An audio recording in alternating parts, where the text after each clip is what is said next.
10-11 ഡൽഹി. രാജ്യം ഇപ്പോൾ ഹൈ അലേർട്ടിലാണ്. നമ്മൾ ഇതുവരെ കണ്ടുവന്ന ഒരു പാറ്റേൺ ആണോ ഡൽഹിയിൽ ഈ തീവ്രവാദികൾ നടത്തിയെന്ന് ചോദിച്ചു കഴിഞ്ഞാൽ യെസ്, ഡെഫിനറ്റ്ലി ആണ്. കാരണം ഇവരുടെ ഒരു ബേസിക് സാധനമുണ്ട്, അതായത് ഭീരുക്കളാണ്. ഓക്കെ, ഇവന്മാർ ഭയങ്കരമായിട്ടുള്ള പേടിത്തുറികളുമാണ്.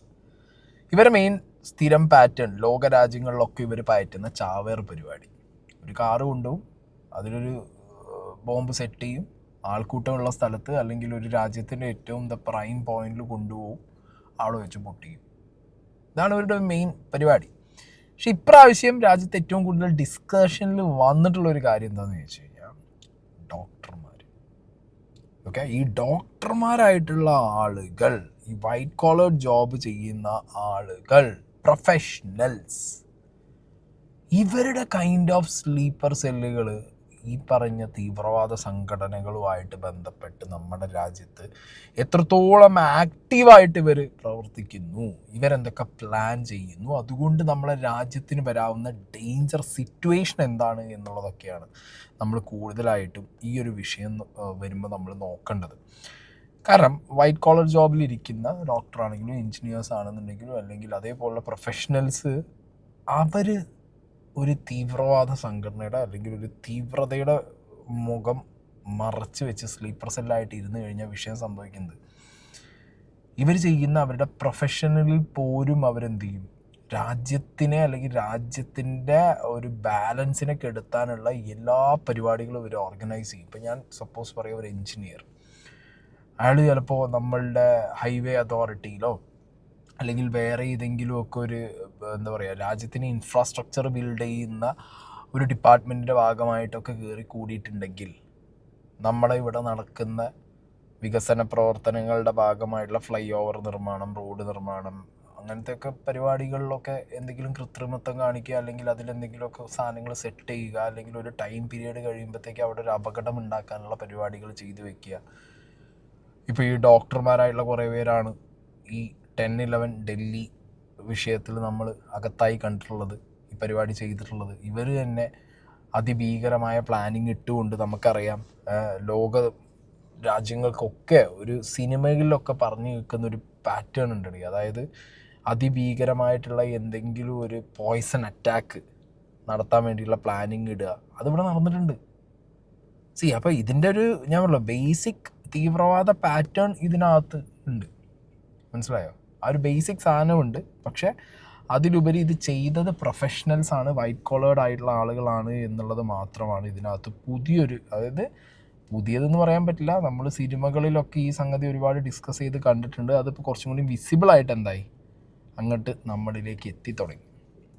അപ്പോൾ ഇതിൻ്റെ ഒരു ബേസിക് തുടക്കം എവിടെയാ എന്നുള്ളത് എല്ലാവർക്കും ഡൗട്ട് ഉണ്ടാവും. ഞാനിവിടെ ഒരു ന്യൂസ് പ്ലേ ചെയ്യാം.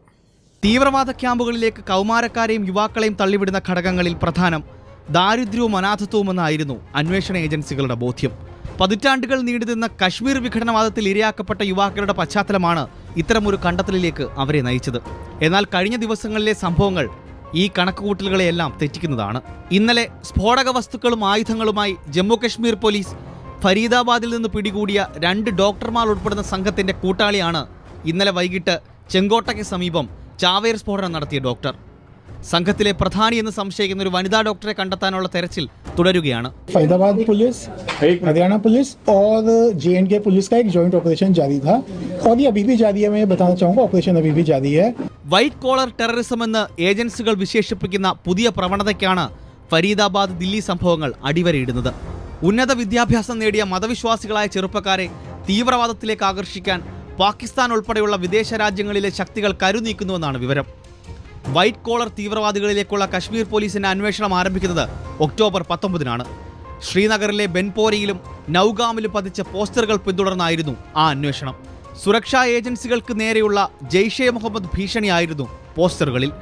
വിവിധ സംസ്ഥാനങ്ങളിൽ വേരുകളുള്ള വെള്ളക്കോളർ തീവ്രവാദികളുടെ ഒരു സംഘമാണ് പോസ്റ്ററുകൾക്ക് പിന്നിലെ ബുദ്ധികേന്ദ്രമെന്ന വിവരം ലഭിച്ച കശ്മീർ പോലീസ് ഫരീദാബാദ് പോലീസിന്റെ സഹായത്തോടെ 2 ഡോക്ടർമാരും ഒരു ഇമാമും ഉൾപ്പെടെ 8 പേരെ പിടികൂടുന്നു.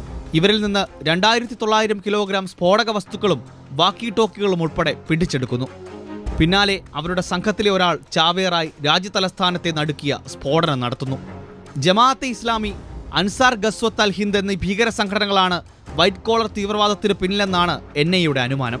പ്രൊഫഷണലുകളും പ്രൊഫഷണൽ കോഴ്സുകളിലെ വിദ്യാർത്ഥികളും ചേർന്നതാണ് ശൃംഖല. പാകിസ്ഥാനിലെ തീവ്രവാദ ബുദ്ധികേന്ദ്രങ്ങളുടെ നിർദ്ദേശാനുസരണമാണ് പ്രവർത്തനം. സമൂഹത്തിൽ ഉന്നത നിലയിൽ കഴിയുന്നവർക്ക് അന്വേഷണ ഏജൻസികളുടെ ശ്രദ്ധയിൽപ്പെടാതെ ജീവിക്കാനാകും. സൈബർ സുരക്ഷയുള്ള എൻക്രിപ്റ്റഡ് ആപ്പുകൾ വഴി ആശയവിനിമയവും ക്രിപ്റ്റോ കറൻസി വഴി സാമ്പത്തിക ഇടപാടുകളും ഇവർക്ക് വേഗം വഴങ്ങും. പ്രൊഫഷണൽ അക്കാദമിക് നെറ്റ്വർക്ക് വഴി ഫണ്ട് സ്വരൂപിക്കാനും കഴിയും. എന്നിങ്ങനെ വെള്ളക്കോളർ തീവ്രവാദികൾക്ക് സൗകര്യങ്ങളേറെയാണ്. ഈ പഴുതുകൾ ഉപയോഗിച്ച് രാജ്യസുരക്ഷയ്ക്ക് നേരെ പുതിയ പോർമുഖം തുറക്കാൻ ശ്രമിക്കുകയാണ് വിദേശ ശക്തികൾ. ഇതാണ് ഇതിൻ്റെ ഒരു ബേസിക് കാര്യം എന്ന് പറഞ്ഞു കഴിഞ്ഞാൽ. പല ന്യൂസുകളും ഇങ്ങനെ അവിടെ ഇവിടെയും സ്പ്രെഡായി കിടക്കുന്നത് കൊണ്ട് പലർക്കും കൺഫ്യൂഷൻ ഉണ്ടാവും. സോ ഈ രാജ്യത്ത് ഇത്രയും വലിയൊരു അട്ടിമറി പ്ലാൻ ചെയ്യാൻ ഇപ്പോൾ ഞാൻ പറഞ്ഞ പഴയ പോലെ ഒരു വിദ്യാഭ്യാസവും വിവരവും അന്തവും ഇല്ലാത്തവൻ്റെ അടുത്ത് ജിഹാദും പറഞ്ഞ് തോക്കും കൊടുത്ത് വിട്ട് കഴിഞ്ഞാൽ അത് നടക്കുന്ന കാര്യമല്ല. കാരണം നമുക്ക് അത്രയും ഹൈ സെക്യൂരിറ്റി നമ്മുടെ രാജ്യത്തുണ്ട്. പക്ഷെ നമ്മുടെ രാജ്യത്തിൻ്റെ അകത്ത് തന്നെ ബ്രെയിൻ വാഷ് ചെയ്യപ്പെട്ട അല്ലെങ്കിൽ ഇതിനു വേണ്ടി ഇവർ പ്രൊഫഷണൽസിനെ യൂസ് ചെയ്യുന്ന രീതിയിൽ കാര്യങ്ങൾ മാറുന്നുണ്ട് എന്നുണ്ടെങ്കിൽ അതിൽ 2 ചോദ്യങ്ങളുണ്ട്. ഒന്നെന്ന് പറഞ്ഞു കഴിഞ്ഞാൽ എബ്രോഡ് പോയിട്ട് പഠിച്ചു വരുന്ന ആളുകൾ, പ്രൊഫഷണൽസ്, അങ്ങനെയുള്ള ആളുകൾക്ക് ഈ എബ്രോഡ് ഏതൊക്കെ യൂണിവേഴ്സിറ്റിയിൽ നിന്നാണ് ഇങ്ങനത്തെ കാര്യങ്ങൾക്കുള്ള ട്രെയിനിങ്, അല്ലെങ്കിൽ അവിടെ എബ്രോഡ് പോകുന്ന നമ്മുടെ രാജ്യത്തുള്ള ആളുകളെ അല്ലെങ്കിൽ പഠിക്കാൻ പോകുന്നവരൊന്നും ട്രാക്ക് ഡൗൺ ചെയ്യാനോ അവരുടെ ആക്ടിവിറ്റീസ് നോക്കാനോ ഉള്ളൊരു സിസ്റ്റം നമ്മുടെ രാജ്യത്തിനില്ലേ, നമ്മുടെ ഇൻ്റലിജൻസിനില്ലേ എന്നുള്ളൊരു ചോദ്യമുണ്ട്. രണ്ടാമത്തെ കാര്യം, ഇത് പണ്ട് മോദി മറ്റേ മുംബൈ വിഷയം ഉണ്ടായ സമയത്ത് അന്ന് പ്രസംഗിച്ചൊരു പ്രസംഗത്തിനിടയിൽ ചോദിച്ച 2-3 ചോദ്യങ്ങളുണ്ട്. ഈ രാജ്യത്തേക്ക് എങ്ങനെയാണ് ഈ അതിമാരകമായ സ്ഫോടക വസ്തുക്കൾ നമ്മുടെ ബോർഡർ താണ്ടി എത്തുന്നത്?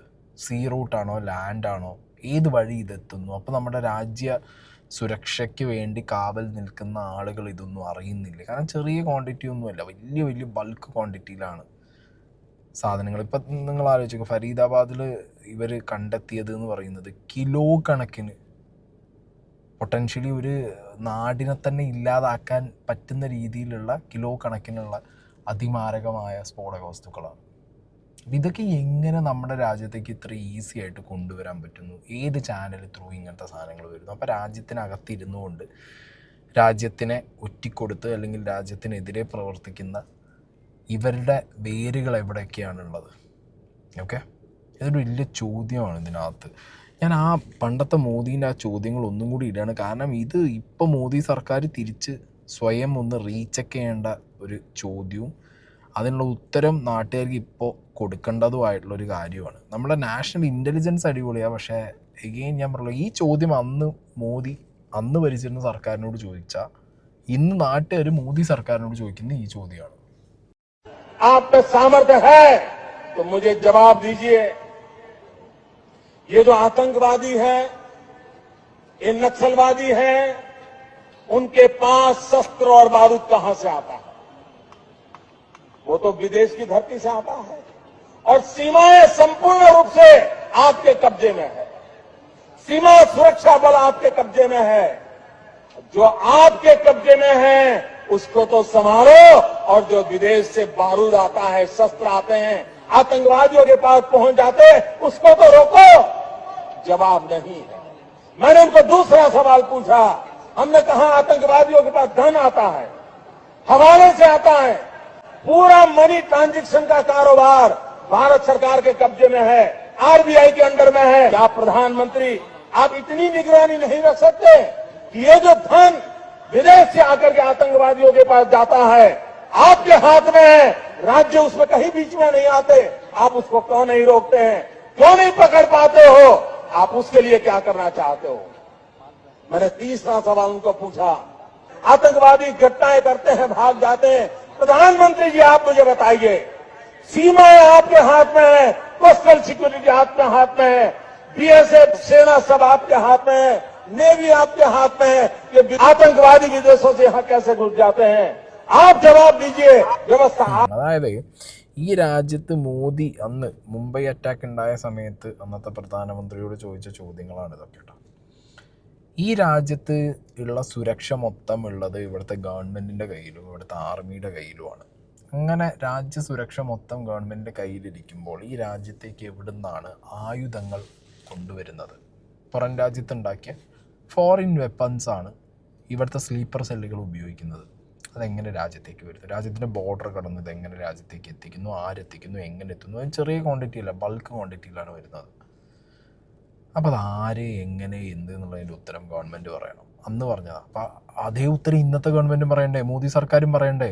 മോദി ഇങ്ങനൊരു ചോദ്യം അന്നത്തെ സർക്കാരിനോട് ചോദിച്ചിട്ടുണ്ടെങ്കിൽ മോദിയോട് ഇന്ന് തിരിച്ചു ചോദിക്കുകയാണ്, എങ്ങനെയാണ് ഈ രാജ്യത്തേക്ക് നിങ്ങൾ ഭരിക്കുന്ന സർക്കാർ ഇവിടെ ഉണ്ടാവുമ്പോൾ ഇത്രയും വെപ്പൺസ് കയറി വരുന്നത്? ആരാണ് ഇതിനായിട്ട് അതല്ല നിൽക്കുന്നത്? അടുത്തത് ഇവരുടെ ഫിനാൻഷ്യൽ പരിപാടികൾ. RBI ആണ് ഇവിടുത്തെ എല്ലാ ഫിനാൻഷ്യൽ സാധനങ്ങളും കൺട്രോൾ ചെയ്യുന്നത്. ഹവാല ഇടപാടുകൾ പിടിക്കാൻ ഇവിടെ ടീമുകളുണ്ട്. ഇവിടുത്തെ കള്ളപ്പണം പിടിക്കാൻ വേണ്ടിയിട്ട് നിങ്ങൾ നോട്ട് നിരോധനം നടത്തി. എന്നിട്ടും ഇവിടുത്തെ സ്ലീപ്പർ സെല്ലുകളുടെ കയ്യിൽ കാശ് ഇഷ്ടം പോലെ ഉണ്ട്. ഹവാല ഒഴുകുകയാണ്.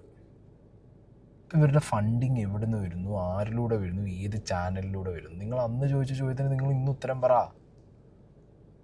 ഞാൻ പറഞ്ഞു, നാഷണൽ ഇൻ്റലിജൻസ് അടിപൊളി ആയതുകൊണ്ടാണ് ഒരു പരിധി വരെ ഡൽഹിയിൽ ഇത്രയിൽ കാര്യങ്ങൾ നിന്നത്.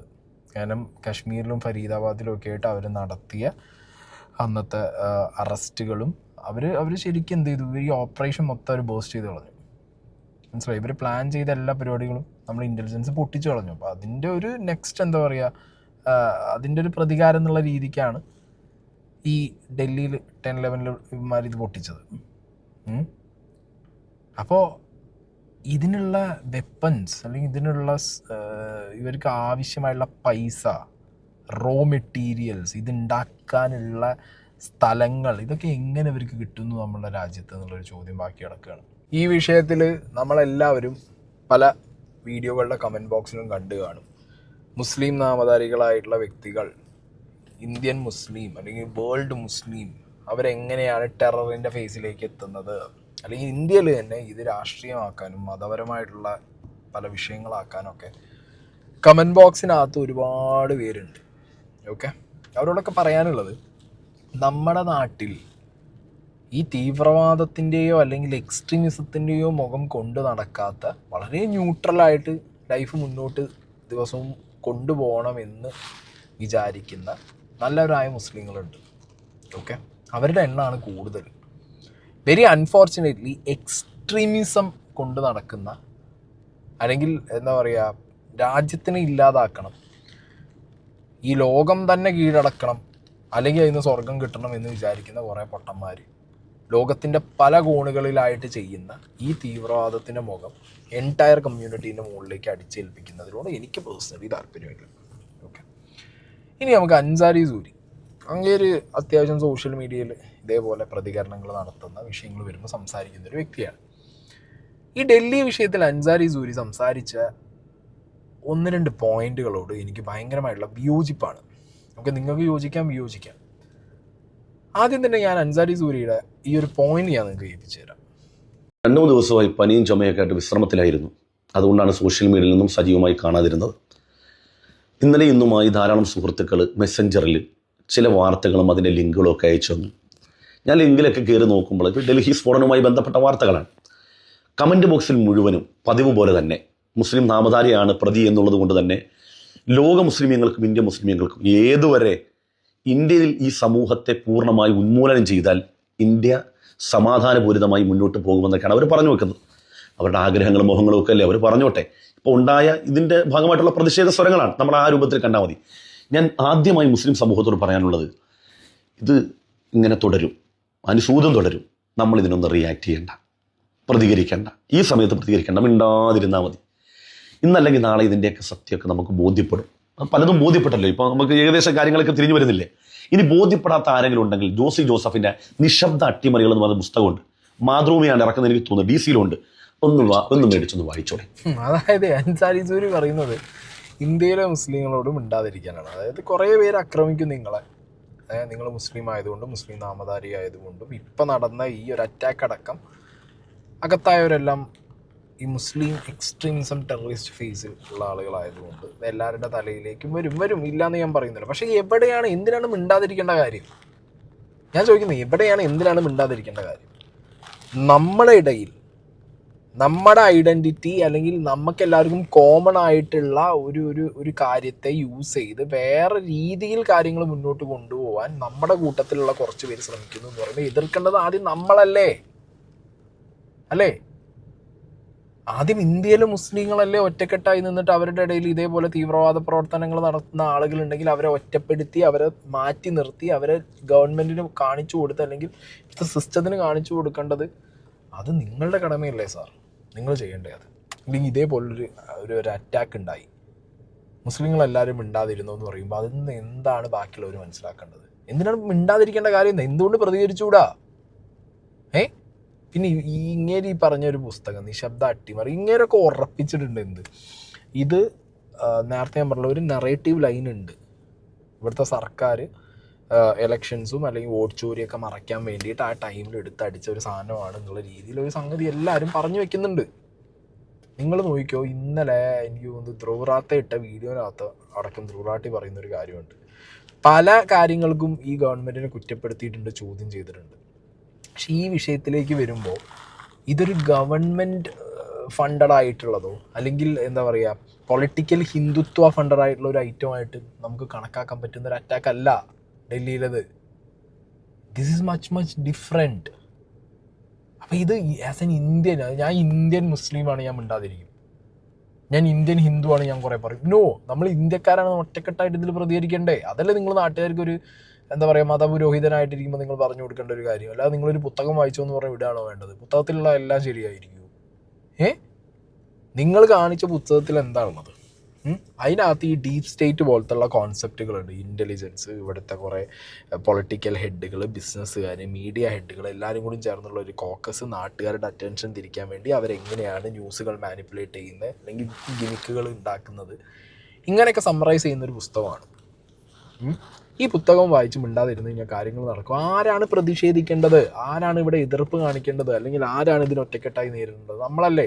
ഗവൺമെൻറ്റിനോട് ഞാൻ പറഞ്ഞ പോലെ നേരത്തെ ചോദിച്ച പോലെ ചോദ്യങ്ങൾ ചോദിക്കാം. അതായത് മോദി എങ്ങനെയാണോ ഇതിനു മുമ്പുള്ള ഗവൺമെൻറ്റിനോട് ചോദ്യങ്ങൾ ചോദിച്ചത് അതുപോലെ നാട്ടുകാർ ഇനി മോദിയോട് ചോദിക്കണം.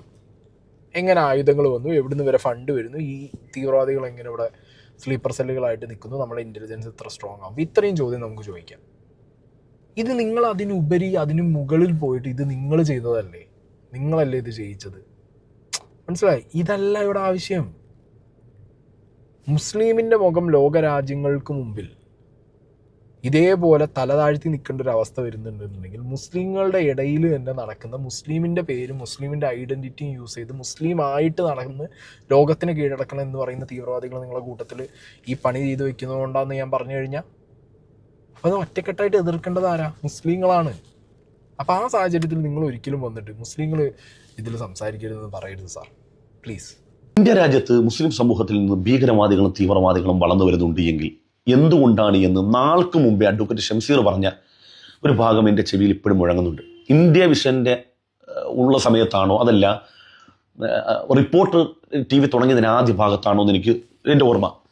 അന്ന് ഷംസീർ പറഞ്ഞ ഒരു പ്രസക്തമായ ചാനൽ ഡിബേറ്റിൽ പറഞ്ഞൊരു വാക്കാണ്, ഇന്ത്യയിൽ മുസ്ലിം തീവ്രവാദം വളർന്നു വരുന്നുണ്ട് എങ്കിൽ അല്ലെങ്കിൽ തീവ്രവാദ സ്വഭാവമുള്ള ആളുകൾ വളർന്നു വരുന്നുണ്ടെങ്കിൽ ഇന്ത്യയുടെ പശ്ചാത്തലം അവർക്ക് ആ രൂപത്തിലേക്ക് ചിന്തിക്കാൻ, ഇന്ത്യക്കെതിരായിട്ടോ ഭരണകൂടത്തിനെതിരായിട്ടോ സംവിധാനങ്ങൾക്കെതിരായിട്ടോ പ്രവർത്തിക്കാൻ പറ്റുന്ന രൂപത്തിലേക്ക് ഇവിടുത്തെ സ്ഥിതിഗതികൾ ആ രൂപത്തിലായി മാറി എന്നുള്ളതാണ്.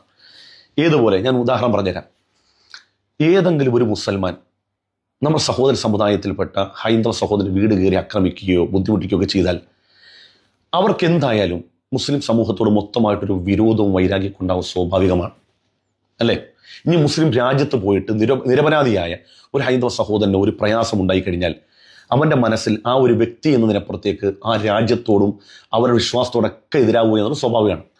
എന്ന് പറഞ്ഞതുപോലെ ഒരാൾ അയാൾക്ക് ഇഷ്ടമുള്ള ആഹാരം കഴിച്ചതിൻ്റെ പേരിൽ അയാളെ 60 വയസ്സ് പിന്നിട്ട മനുഷ്യനെ കുത്തിക്കൊല്ലുന്നു. പെരുന്നാളിൻ്റെ തലേന്ന് വസ്ത്രമെടുക്കാൻ പോകുന്ന 18 വയസ്സുകാരനെ ട്രെയിനിൽ തള്ളിയിട്ട് ആക്രമിച്ച് കൊലപ്പെടുത്തുന്നു. ഇങ്ങനെ തുടങ്ങി നിരന്തരമായി നമ്മുടെ മീഡിയകളിൽ വരുന്ന വാർത്തകൾ കാണുമ്പോൾ ഒരു മനുഷ്യരെ അവരുടെ വിശ്വാസത്തിൻ്റെ പേരിൽ ഒരു കാരണവുമില്ലാതെ അങ്ങ് ആക്രമിക്കുക, ഈ വാർത്തകൾ കാണുന്നവൻ്റെ മനസ്സിൽ എന്താണ് തോന്നുക? അതിന് സ്വാഭാവികം ചോദിക്കാൻ എന്താണ് തോന്നുക? എന്തിനാണ് ഈ മനുഷ്യനെ ആക്രമിക്കുന്നത്? ഇവരെന്താണ് ഇങ്ങനെ? മറ്റുള്ളവരെ ആരാധനാലയങ്ങൾ തകർത്ത് കളയുക, സ്വന്തം ആഘോഷം വരുമ്പോൾ മറ്റ് സമൂഹങ്ങൾ അവരെ പേടിച്ചിട്ട് അവരുടെ ആരാധനാലയങ്ങൾ ടാർപ്പായിട്ട് കൂടുക, അഥവാ മറ്റ് സമൂഹങ്ങൾ മുഴുവനും ഒരു കൂട്ടരെ ഭയന്ന് ജീവിക്കണം എന്ന സാഹചര്യം വരുമ്പോൾ ഈ അണമുട്ടിയാൽ അണലിയും കടിക്കുമെന്ന് പറയത്തില്ല എന്ന് പറയുന്ന പോലെ മനുഷ്യർ റിയാക്ട് ചെയ്യുന്നത് പല രൂപത്തിലായിരിക്കാം. അണമുട്ടിയ അണലിയും കടിക്കുന്നു, അണമുട്ടിയ ചേര കടിക്കും എന്നുള്ളത് ഞാൻ കേട്ടിട്ടുണ്ട്. അണലി എപ്പോഴും കടിക്കും, ചേര അങ്ങനെയല്ല, അണമുട്ടിയാലേ കടിക്കും. ഓക്കെ, അതവിടെ പോട്ടെ, മിസ്റ്റേക്ക് ആയിരിക്കാം. ഇങ്ങനെ പറയുന്ന വർഗീയ കലാപത്തും നിങ്ങൾ ഉദ്ദേശിച്ചത് വർഗീയ കലാപത്തിൻ്റെ കുറിച്ചിട്ടായിരിക്കും. നാട്ടിൽ നടക്കുന്ന പൊളിറ്റിക്കൽ ഹിന്ദുത്വം കൊണ്ടുണ്ടാകുന്ന വിഷയങ്ങളിൽ വരുന്ന വർഗീയ കലാപങ്ങളും അങ്ങനത്തെ സാധനങ്ങളും. Bloody this is terrorism. ഇത് തീവ്രവാദമാണ്. ഇവിടെ BJP RSS ഭരിക്കുമ്പോൾ മാത്രമല്ല ഇങ്ങനത്തെ മൈൻഡ് സെറ്റോ അല്ലെങ്കിൽ തീവ്രവാദ ആക്ടിവിറ്റീസോ നടന്നിട്ടുള്ളത്. അതൊക്കെ മുമ്പേ ഉണ്ട്. അന്ന് BJP RSS ഹിന്ദുത്വ എക്സ്ട്രീം ഹിന്ദുത്വം ഒന്നും ഇല്ല, അന്ന് മുതലേ ഉണ്ട് ബോംബിടലും ഇവിടെ ആളെ കൊല്ലലും പരിപാടികളൊക്കെ. മനസ്സിലായ? നിങ്ങൾ പറഞ്ഞ സിറ്റുവേഷൻസ് ആൻഡ് സിനാരിയോസ് കാരണം ആളുകൾ, ഞാൻ പറഞ്ഞല്ലോ, വർഗീയ കലാപത്തിലേക്ക് പോവാം, വർഗീയവാദികളാവാം. നിങ്ങൾ ലോക രാജ്യങ്ങൾ എടുത്തു വെച്ച് നോക്ക്. ഇസ്ലാമിൻ്റെ പേര് പറഞ്ഞ്, മുസ്ലിമിൻ്റെ പേര് പറഞ്ഞ് ജിഹാദ് ഉണ്ടാക്കാൻ നടക്കുന്ന ഈ റിലീജിയൻ്റെ ഫേസ് മാസ്ക് എടുത്ത് വെച്ച് എൻറ്റയർ ഈ റിലീജിയനിൽ പെട്ടവരെ മോശക്കാരാക്കി ലോകരാജ്യങ്ങളുടെ മുന്നിൽ ഈ റിലീജിയൻ ഒരു ടെറർ ഫേസ് കൊണ്ടുവരുന്നത് നിങ്ങളെ കൂട്ടത്തിലുള്ള ആളുകളാണെങ്കിൽ സാർ, നിങ്ങളതിനെ എതിർക്കണം, നിങ്ങളതിനെ എതിർത്ത് സംസാരിക്കണം. അല്ലാതെ ഇന്ത്യയിലുള്ള സിറ്റുവേഷൻ, ഇവിടുത്തെ ഹിന്ദുത്വ അല്ലെങ്കിൽ ഇവിടുത്തെ BJP, ഇവിടുത്തെ RSS ഉണ്ടാക്കിയ സിറ്റുവേഷനിലൂടെ ആളുകൾ അണമുട്ടിയ കടിക്കുന്നുള്ള അവസ്ഥയാണ് എന്നുള്ളത് പറഞ്ഞു വെക്കാനല്ല നിങ്ങൾ സോഷ്യൽ മീഡിയയിൽ വന്നിരിക്കേണ്ടത്. നിങ്ങൾ എന്താ ഉദ്ദേശിക്കുന്നത്? നിങ്ങൾ പറയുന്നത് കേട്ട് കഴിഞ്ഞാൽ ഈ മോദി സർക്കാർ ഭരിക്കുന്ന കാലത്ത് മാത്രമാണ് ഇന്ത്യയിൽ ഇങ്ങനത്തെ സിറ്റുവേഷൻസ് ക്രിയേറ്റ് ആയതുകൊണ്ട് കുറേ ആൾക്കാരെ കണ്ടുപോയിട്ട് തീവ്രവാദികളായിരുന്നു. അതാണോ നിങ്ങൾ ഉദ്ദേശിച്ചത്? അതെങ്ങനെ? വാട്ട് ഈസ് തീവ്രവാദം? വേറെ രാജ്യത്തുള്ള അല്ലെങ്കിൽ നമ്മളെ രാജ്യത്തിനെ തകർക്കണമെന്ന് അടിയുറച്ച് നടക്കുന്ന വേറെ രാജ്യത്തിൽപ്പെട്ട തീവ്രവാദികളായിട്ടുള്ള ആളുകൾ നമ്മളെ രാജ്യത്തുള്ളവരെ മാനിപ്പുലേറ്റ് ചെയ്യുന്നു. എന്തിൻ്റെ പേരിൽ മാനിപ്പുലേറ്റ് ചെയ്യുന്നു? ഹിന്ദുക്കളെ മാത്രം കൊല്ലണം എന്നാണോ? ക്രിസ്ത്യൻസിനെ മാത്രം കൊല്ലണം എന്നാണോ? അല്ല, ഇന്ത്യയിലുള്ള മുസ്ലിം അടക്കം ഒരു ഇന്ത്യക്കാരനെ മൊത്തം ഇല്ലാതാക്കണം, അല്ലെങ്കിൽ എല്ലാ ഇന്ത്യക്കാരും ഇല്ലാതാക്കണം എന്നല്ലേ ഇവർ പറഞ്ഞു പഠിപ്പിച്ചു കൊടുക്കും. ഈ സ്ലീപ്പർ സെല്ലുകളെ തലയിൽ കുത്തി നിറച്ചു വിടുന്നത്. നിങ്ങൾ പറഞ്ഞ സിറ്റുവേഷനിലാണ് ബീഫ് കഴിച്ചത് കൊണ്ട് ഒരാളെ കൊന്നു, ഓക്കെ, അല്ലെങ്കിൽ വീട് കയറി ആക്രമിച്ചു, ആരാധനാലയങ്ങൾ തകർത്തു. അപ്പം എന്താണ് ശരിക്ക് ഇവിടെ ഒരു അഗ്രഷൻ ഉണ്ടെങ്കിൽ എന്താ വരണ്ടേ? വേറെ മതത്തിൽപ്പെട്ടവരെ ഇല്ലാതാക്കുക. അല്ലെങ്കിൽ ഇതിപ്പോൾ ഡൽഹിയിൽ ബോംബ് പൊട്ടിയിട്ട് ആരാ മരിച്ചേ? 13 പേര് മരിച്ചവരുടെ ലിസ്റ്റ് നിങ്ങൾ എടുത്തു നോക്കൂ സാർ. അതിൽ മുസ്ലിംസ് ഇല്ലേ, ഹിന്ദുക്കളില്ലേ? തീവ്രവാദികൾക്ക് ഹിന്ദു മുസ്ലിം എന്നൊന്നുമില്ല. അവർക്ക് ഇന്ത്യ നശിപ്പിച്ചാൽ മതി, ഇന്ത്യക്കാരെ നശിപ്പിച്ചാൽ മതി. അതാണ് അവരുടെ ആവശ്യം. അവരിവിടുത്തെ സ്ലീപ്പർ സെല്ലുകളുടെ തലയിലേക്ക് കുത്തി വെക്കുന്നത് എന്താ അറിയോ? മതത്തിൽ പറഞ്ഞു എന്ന് പറയപ്പെടുന്ന ലോകം കീഴടക്കാനും സ്വർഗം കിട്ടാനും വേണ്ടി ബാക്കി മതസ്ഥരെ കൊല്ലണം, അല്ലെങ്കിൽ ബാക്കി മനുഷ്യരെ കൊല്ലണം, ബാക്കി ഞങ്ങളുടെ മതം അല്ലെങ്കിൽ ഞങ്ങളുടെ മറ്റേ ഇത് മാത്രം മതി എന്ന് പറയുന്ന കോൺസെപ്റ്റാണ്. അതിനകത്ത് എവിടെയും സാറ് മറ്റേ സാധനം ഇല്ല. ഏത്? ഇന്ത്യൻ മുസ്ലിമിനെ ഇന്ത്യൻ മുസ്ലിം ആണെങ്കിൽ കൊല്ലണ്ട, മുസ്ലിങ്ങളെ കൊല്ലണ്ട, അതൊന്നുമില്ല. ഇന്ത്യൻ മുസ്ലിം ആണെങ്കിൽ, ഇന്ത്യൻ ക്രിസ്ത്യൻ ആണെങ്കിൽ, ഇന്ത്യൻ ഹിന്ദു ആണെങ്കിൽ ഇന്ത്യക്കാർ തൊലയട്ടെ, ഒരു രാജ്യം തൊലയട്ടെ. ഇത് മാത്രമേ ഉള്ളൂ അവർക്ക്. ഇത് ഞാൻ അങ്ങനെ ഞെട്ടിപ്പോയി ഇങ്ങനെ ഈ പറഞ്ഞത് കേട്ടിട്ട്. ഇങ്ങനെ ഒന്നും ഒരിക്കലും വരാൻ പാടില്ലാത്തൊരു കാര്യമായിട്ടാണ് എനിക്ക് പേഴ്സണലി ഇത് ഫീൽ ചെയ്തത്. അതായത് ഒരു രാജ്യത്തെ സിറ്റുവേഷൻ കാരണം രാജ്യത്തുള്ള ഒരു റിലീജിയനിൽ പെട്ട ആളുകൾ തീവ്രവാദികളാവൂ? അതെങ്ങനെ? അപ്പൊ നിങ്ങൾ എന്താ ഉദ്ദേശിക്കുന്നേ? തീവ്രവാദികളാവുന്നത് എങ്ങനെ? തീവ്രവാദത്തിലേക്ക് ആളുകൾ പോകുന്നത് എങ്ങനെ? പണം കൊടുത്ത ആളുകളെ മാനിപ്പുലേറ്റ് ചെയ്യും. ഒരു മനുഷ്യനെ, അതിന് ഡോക്ടർ ആയിക്കോട്ടെ, വിദ്യാഭ്യാസം ഇല്ലാത്ത ഒരുത്തനായിക്കോട്ടെ, തലയ്ക്ക് മുകളിൽ പണം, അതുക്ക് മുകളിൽ പ്രലോഭനങ്ങൾ, അതുക്ക് മുകളിൽ മതപരമായിട്ടുള്ള പ്രലോഭനം, ഇത് കൊടുത്താണ് ഒരാളെ മാനിപ്പുലേറ്റ് ചെയ്യുന്നത്, അല്ലേ? ഒരാള് കാറിൽ സ്ഫോടക വസ്തു വെച്ച് അയാൾ 10 ആളെ കൊല്ലണം എന്നുള്ള മൈൻഡിൽ അവിടെ പോയി നിൽക്കുമ്പോൾ അയാളുടെ മൈൻഡ് സെറ്റിൽ എന്താ പറയുക? ഞാനൊരു 10 പേരെ കൊന്നാൽ അതിൽ ഹിന്ദു മുസ്ലിം ക്രിസ്ത്യൻ ഒന്നുമില്ല. മനസ്സിലായില്ല? അങ്ങനെയൊന്നുമില്ല. ഇന്ത്യ രാജ്യത്തെ ഒരു 10 ആളെ ഞാൻ കൊന്ന, 10 ഇന്ത്യക്കാരെ കൊന്ന എനിക്ക് സ്വർഗം കിട്ടും. സാർ, നിങ്ങൾ ഈ പറയുന്ന തീവ്രവാദികൾ ഇന്ത്യയിലുള്ള മുസ്ലിങ്ങളെ കാണുന്നതും ബാക്കി മതസ്ഥരെ പോലെ തന്നെയാണ്. മനസ്സിലായോ? അവരെ കൊന്നാലും സ്വർഗം കിട്ടുമെന്ന് വിചാരിക്കുന്നവരാണ് തീവ്രവാദികളെ. അപ്പം നിങ്ങൾ എതിർക്കണം, നിങ്ങൾ പുറത്തിറങ്ങണം, മിണ്ടാതിരിക്കരുത് നിങ്ങൾ. മനസ്സിലായില്ലേ? അണമുട്ടിക്കടിക്കാൻ വന്ന ഒരു ചേരയോ അല്ലെങ്കിൽ ഒരു അണലിയോ അല്ല തീവ്രവാദി എന്ന് പറയുന്നത്. ഈ എപ്പോഴും നമുക്കിട്ട് കൊത്തിയും കടിച്ചുകൊണ്ടിരിക്കുന്ന വിഷസർപ്പങ്ങളാണ്. ഒറ്റങ്ങളെ കൊല്ലാൻ ഇറങ്ങും, നമ്മൾ ഒറ്റക്കെട്ടായിട്ട് ഇറങ്ങണം. അവിടെ നിങ്ങൾ പൊളിറ്റിക്കൽ ഹിന്ദുത്വമോ പൊളിറ്റിക്കൽ ഇസ്ലാമോ ഒന്നും നിങ്ങൾ വെക്കരുത്. നിങ്ങൾ ഇതല്ല പറഞ്ഞു കൊടുക്കേണ്ടത്. എന്താണെങ്കിൽ ഞാൻ പറഞ്ഞല്ലോ, ഇത് ഇപ്പം ധ്രുവറാട്ടെ അടക്കം ഇട്ട വീഡിയോ നിങ്ങൾ ശ്രദ്ധിച്ചാൽ മതി. അതിലുണ്ട് പലപ്പോഴായിട്ട് ഗവൺമെൻറ്റിനെ കുറ്റം പറഞ്ഞിട്ടുണ്ട്, ഗവൺമെൻറ് ചെയ്ത പല ഗിമിക്കുകളിലും ചോദ്യം ഉന്നയിച്ചിട്ടുണ്ട്. പക്ഷേ ഈ വിഷയത്തിലേക്ക് വരുമ്പോൾ നമ്മളെ രാജ്യത്തിനെ ഒട്ടുമുക്കാലും തിന്നാൻ കപ്പാസിറ്റി ഉള്ള ഒരു തീവ്രവാദത്തിൻ്റെ പുതിയ മുഖം. പാറ്റേൺ പഴയതാണ്, കാറിനകത്ത് സാധനം കൊണ്ടുപോകാൻ പൊട്ടിക്കുക. പക്ഷെ അതവർ ആ സാധനം ചെയ്തു എന്നുണ്ടെന്നുണ്ടെങ്കിൽ അത് അവരുടെ ആ സിറ്റുവേഷൻ, അതായത് എല്ലാവരും അകത്തായി ഒരു അഗ്രസീവ് ഫേസാണ് ആ കണ്ടത്. പക്ഷെ അവരുടെ പ്ലാനിങ് ഇതായിരിക്കില്ല. വൈറ്റ് കോളർ ആയിട്ടുള്ള ആളുകൾ അവർ ഹയർ ചെയ്ത് ഇത്രയും സ്ലീപ്പർ സെല്ലുകളായിട്ട് ഈ രാജ്യത്ത് വെച്ചു എന്നുണ്ടെങ്കിൽ ചുമ്മാ ഒരു കാറിൽ ഇങ്ങനെ കൊണ്ടുപോയിട്ട് പൊട്ടിത്തെറിപ്പിക്കാനല്ല. ഓൾറെഡി ഇവർ ഇതിന് ഹൈലി ടോക്സിക് ആയിട്ടുള്ള പോയിസൺസ് ഉണ്ടാക്കുന്ന കുറേ സാധനങ്ങൾ പിടിച്ചെടുത്തിട്ടുണ്ട്. പിന്നെ ഇവരുടെ മോഡസ് എന്താണെന്നുള്ളത് ഇപ്പോഴും നമുക്ക് മനസ്സിലായിട്ടില്ല. പല സ്ഥലങ്ങളിലായിട്ട് പല സിറ്റുവേഷനിലായിട്ട് കാർ കൊണ്ടുപോയി പൊട്ടിക്കുന്നതല്ല ഇവരുടെ മോഡസ് എന്ന് പറയുന്നത്. ഇവരതിക്കും മുകളിൽ ഇവരെന്തിനാണ് ഈ പ്രൊഫഷണൽസിനെ ഹയർ ചെയ്തത്? ഒന്ന്, സൊസൈറ്റിയിൽ ഇവരെ സംശയിക്കില്ല. 2, ഇവരുടെ ഫിനാൻഷ്യൽ സോഴ്സുകൾ ട്രാക്ക് ചെയ്യില്ല. 3, ഇവർക്ക് വളരെ സൊഫിസ്റ്റിക്കേറ്റഡ് ആയിട്ട് വർക്ക് ചെയ്യാൻ പറ്റും, ബിക്കോസ് അവർക്ക് ടെക്നോളജി എന്താണെന്ന് അറിയാം. 4, ഇതെല്ലാം യൂസ് ചെയ്തിട്ടുള്ളൊരു പുതിയ പാറ്റേൺ. അതാണ് നമ്മൾ എക്സ്പോസ് ചെയ്യേണ്ടത്. ഞാൻ വീണ്ടും പറയുന്നു, ഈ രാജ്യത്തിനകത്തുള്ള മുസ്ലിങ്ങളോ ഈ രാജ്യത്തിനകത്തുള്ള ഹിന്ദുക്കളോ തമ്മിൽ പല പ്രശ്നങ്ങളും രാഷ്ട്രീയക്കാരും അല്ലെങ്കിൽ മത നേതാക്കന്മാരും ഉണ്ടാക്കുന്നുണ്ടാവും. ഞാൻ എൻ്റെ വീടിന് അടുത്ത് ഇരിക്കുന്ന ഒരു മുസ്ലിമിനോടോ ക്രിസ്ത്യനോടോ അല്ലെങ്കിൽ ഹിന്ദുവിനോടോ ഞാൻ എന്ത് ചെയ്യാറില്ല, വിഷയങ്ങൾക്ക് പോകാറില്ല, എന്നോട് അവരും വരാറില്ല. പക്ഷെ കമൻറ്റ് ബോക്സിലോ അല്ലെങ്കിൽ സോഷ്യൽ മീഡിയയിലോ കാണുന്നൊരു മുഖങ്ങളിലോ അല്ലെങ്കിൽ ശബ്ദങ്ങളിലോ മാത്രം ഒതുങ്ങി നിൽക്കുന്ന ഒരു ഐറ്റം മാത്രമായിട്ട് നമ്മളത് തള്ളിക്കറിയാറാണ് മോസ്റ്റ് മെജോറിറ്റി. കാരണം എൻഡ് ഓഫ് ദ ഡേ നമുക്ക് രാജ്യമാണ് വലുത്. തീവ്രവാദം നടക്കുന്നുണ്ടെങ്കിൽ അത് രാജ്യത്തിനെതിരാണ്. ഓക്കെ, രാജ്യത്തകത്തിരുന്ന് തീവ്രവാദം രാജ്യത്തിനെതിരെ ചെയ്യുന്നുണ്ടെങ്കിൽ അവർ രാജ്യത്തിനെതിരെ പ്രവർത്തിക്കുന്ന തീവ്രവാദികളാണ്. അതിലൊരിക്കലും ഈ അൻസാരി സൂര്യയെ പോലുള്ളവർ വന്നിട്ട് അണമുട്ടിയോണ്ട് ചേര കടിക്കുന്നുള്ള ഡയലോഗായിട്ട് വരരുത്. ഒറ്റക്കെട്ടായിട്ട് നിന്നിട്ട് എതിർക്കാൻ പറ്റുന്നുണ്ടെങ്കിൽ ബാ. മനസ്സിലായോ? ഇതിനകത്ത് ഞാൻ പറഞ്ഞല്ലോ, അന്വേഷണം മുന്നോട്ട് പോകുന്നുണ്ട്. നാളുകളിൽ ഞാൻ നിങ്ങളോട് ഉറപ്പ് വരുന്നു, കേരളത്തിൽ നിന്നടക്കം പല ആളുകളും അകത്താവും. ഇവിടെ ആദ്യം ട്രാക്ക് ഡൗൺ ചെയ്യേണ്ടത് ഇവിടുത്തെ ആളുകളുടെ വിദേശ യാത്രകൾ, അതിനകത്ത് അവർ വെച്ച കോണ്ടാക്റ്റുകൾ. മനസ്സിലായില്ലേ? അതാണ് ഫസ്റ്റ് ട്രാക്ക് ഡൗൺ ചെയ്യേണ്ടത്. അവിടെയാണ് ഇതിൻ്റെ കാര്യങ്ങൾ കിടക്കുന്നത്.